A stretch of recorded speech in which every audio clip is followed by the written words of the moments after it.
Hi again, everyone. Here's some parts that I picked up off of Amazon Worldland again. They're having a pretty nice sale on this kit, so go ahead and grab it. Yeah, roll around here a little bit and show you. So this bracket is in two pieces. Roll back in here again. The bracket's in two pieces, and it goes ahead and clamps right here around your receiver. And then back over, and you can see where the lamps connect. A couple of bolts there, and we've got the 5-pin trailer connector here for electrical. It's going to go right into that socket up there. So if you have a 5-pin, number 5 is reversing lamps. A 4-pin doesn't have that at all. And then of course you've got your 7 up here, which is standard for large trailers. So let me back up here again for a second. You can see the wiring here. Now, here's where things get a little weird. White is your ground wire. Blue is your hot lead. And why they decided to do that, I have no idea, but they did. So there's the blue, and there's the white. And I bet some of you are already thinking, you know, this guy isn't too bright. If you pardon the light pun. The first time he goes off-roading, he's going to go over a good whoomp, and he's going to take these things right off. Well, yes, you would be correct. Except that I did plan for that. These are pretty easy to remove.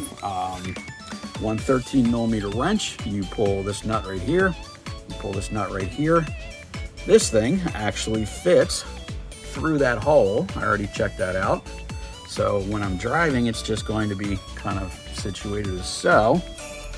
And if I want to do some off-roading, less than 5 minutes, I can just take out these two nuts, pull the harness, unwrap it from around here where it's just kind of sitting to take up a little bit of the play there, and we're good to go. The only thing that would be left behind would be these arms here, which I really don't think are honestly going to hit anything, because they're really no lower than the clevis here, and I've never really banged in anything major doing that. And you can see the shackles for the suspension and the rear axle itself all sit lower than this. Now, of course, you're going to talk about departure angle and distance from the center line and all those sorts of things. And yeah, sure, all of those are definitely valid. But if you look back here, not too far from the lamps, I've got a camera hanging down. And there's no camera in there right now, but that's the camera housing. And I've never destroyed that in all the crazy off-road adventures that I've been on. This is still the original one. So I think probably going to be pretty good. And honestly, what would be the worst that would happen? Maybe this bracket gets destroyed. I could always get another one.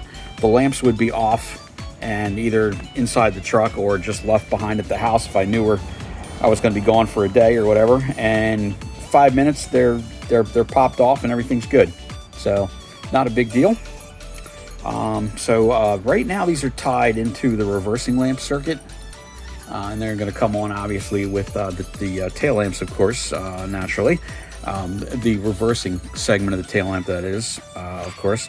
I'm thinking about later on modifying the harness a bit more, putting some diodes in there to keep backfeed from occurring, to prevent any crossfeed, and dioding off of the reversing lamps, and also either a switch maybe in the bed somewhere, or possibly tied into the cargo lamp circuit, maybe off a relay.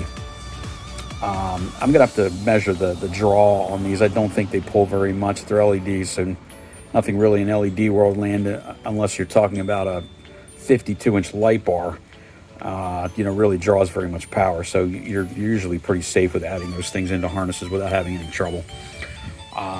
So that'll probably be maybe a project in the spring. I'm going to see if that makes sense. If I was trailering a lot more, I would probably hook these into some kind of a switch where I could turn them on, which would make seeing the trailer hitch at night, if you were having to connect or disconnect, probably much easier. So I don't know. I'm going to have to figure out what I want to do with that and see if I'm going to use them as load lights as well. But right now they're just going to be reversing lamps. So I'm going to go ahead and just pause here, and I'm going to wrap everything up, and I'll give you a really quick little segment video piece after all the wiring's tucked up nice so it won't get snagged on things, and you'll see how the install came out. So back in a few. Okay, so just a few seconds your time, obviously, but a little longer my time. Here we go. And here's everything tucked up and wire tied out of the way. And here's a connector. I went ahead and filled that with dielectric grease to keep any water, corrosion, any type of issues like that. And just a quick pan back again, and that's it. I went ahead and tested it, and they come on and they light up real nice. Everything's good. So, till next time, FG out.